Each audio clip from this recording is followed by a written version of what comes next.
afternoon. Welcome back to Freeze Dry Friday, where every Friday we are freeze drying a different food. This week we are going to make and freeze dry homemade chocolate pudding. All right, so in this pan I have 1.5 cups of sugar, 3 tablespoons of gluten-free flour, and that's what I'm using to thicken it. And then we also have a 1/2 cup of cocoa powder. So I'm going to mix these ingredients together and get them all the way mixed together. Okay, now we need to separate the yolks from the whites here of 3 eggs. We're going to add the yolks straight into the pan here.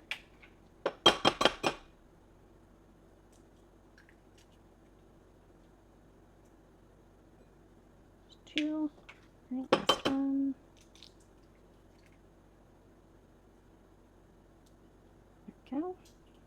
Also going to add 3 cups of milk. All right, we're going to mix this all together. And we're going to turn the heat on to medium. And we're just going to slowly heat this up until it begins to thicken. All right, it's starting to thicken up here. It's not quite the consistency we want yet, so we're going to let it heat up a little bit longer. You can see that our pudding is boiling. It's thickened up to where I want it. We're going to go ahead and remove it from the heat. I'm going to add some vanilla to this, and then we're going to let it completely cool down before we add it to our freeze drying trays. All right, I'm going to add 2 teaspoons here of vanilla. Mix that in. There we go. Now we're just going to let this go ahead and sit and completely cool down, and then we'll put it in our freeze dryer. All right, so our chocolate pudding has cooled down, so I am just going to drop it by spoonfuls onto these trays here.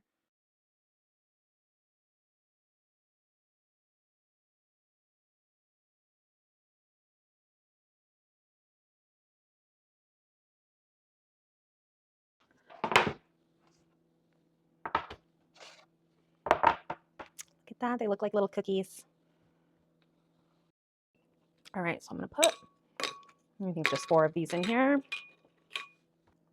And then just let it sit for about 10 minutes, and we'll see if it comes back to a pudding consistency. All right, so this is what it looks like after 10 minutes. There are still a little bit of chunks left in it. I think if I was going to save this to actually rehydrate as pudding, we would probably grind it down so that it's a finer texture and easier to rehydrate. But we like it as these little chocolate cookies, so I think we're going to leave them like this. But I am going to try this just to see.